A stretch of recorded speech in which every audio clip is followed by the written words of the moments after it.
Article 4 कहता है कि आपने जो आर्टिकल 2 और 3 की वजह से जो भी आप मतलब चेंजेस लेके आ रहे हैं ना, जो भी आपने लॉज बनाए हैं कि आपने क्या किया है, कोई नया स्टेट लेके आ गए हैं या स्टेट की बाउंड्रीज को ऑल्टर कर रहे हैं या स्टेट के नाम में चेंज कर रहे हैं, तो इसकी वजह से क्या होगा, फर्स्ट और फोर्थ शेड्यूल में जो भी सप्लीमेंटल, इंसिडेंटल या कॉन्सिक्वेंशियल आपको मैटर्स हैं वो जरा प्लीज सॉर्ट आउट कर लीजिए, उनके बारे में जो भी अमेंडमेंट करने हैं कर लीजिए। अब ये सप्लीमेंटल, इंसिडेंटल या कॉन्सिक्वेंशियल क्या है, तो देखिए आपने नाम चेंज किया है तो इसकी वजह से आपको क्या करना होगा,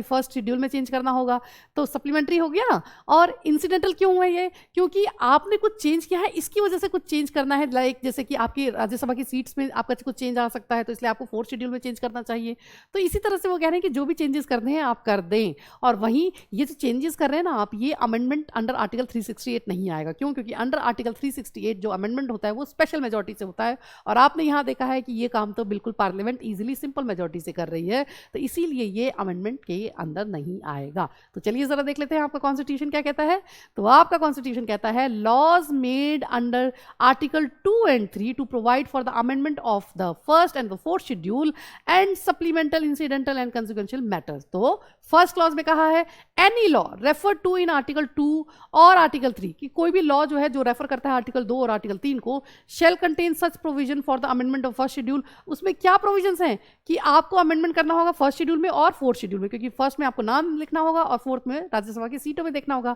as may be necessary to give effect to the provisions of the law, और जो कि क्या है, जरूरी भी हो जाता है कि आपको अगर लॉ को इफेक्ट में लाना है तो ये इसके लिए जरूरी भी है। एंड मे ऑल्सो कंटेन, और इसमें ये भी चीजें हैं क्या क्या, कि सप्लीमेंटल आपको जोड़ना होगा, कुछ जोड़ना होगा ना, ऐड करना होगा, और इंसिडेंटली करना पड़ सकता है, और कंसिक्वेंशियल मतलब जो आपने चेंज किया उसकी वजह से जो परिणाम आएगा वो आपको यहाँ पर लिखना ही होगा। तो प्रोविजंस इंक्लूडिंग, अब इन प्रोविजंस में आता क्या क्या है, तो as to representation in parliament की लोकसभा राज्यसभा में कैसे सीट्स आएंगी, और इन द लेजिस्लेचर या लेजिस्लेचर ऑफ स्टेट्स, और आपका जो राज्य का विधानमंडल है, स्टेट का जो लेजिस्लेचर है या स्टेट जो इसकी वजह से इफेक्ट हो रहे हैं इस लॉ को बनाने की वजह से, वो भी आप क्या करें, पार्लियामेंट में बी डीम नेसेसरी, तो पार्लियामेंट को जो भी जरूरी लग रहा है वो चेंजेस कर दो। वहीं सेकंड क्लॉज कहता है कि नो सच लॉ, इस तरह का जो भी लॉ है, aforesaid shall be deemed to be an amendment, वो इस तरह से अमेंडमेंट ना माने ऑफ दिस कॉन्स्टिट्यूशन। किस पर्पज से, कि आपने अंडर आर्टिकल 368 आपने कोई अमेंडमेंट किया है, यानी कि ये 368 के अंदर अमेंडमेंट नहीं होगा।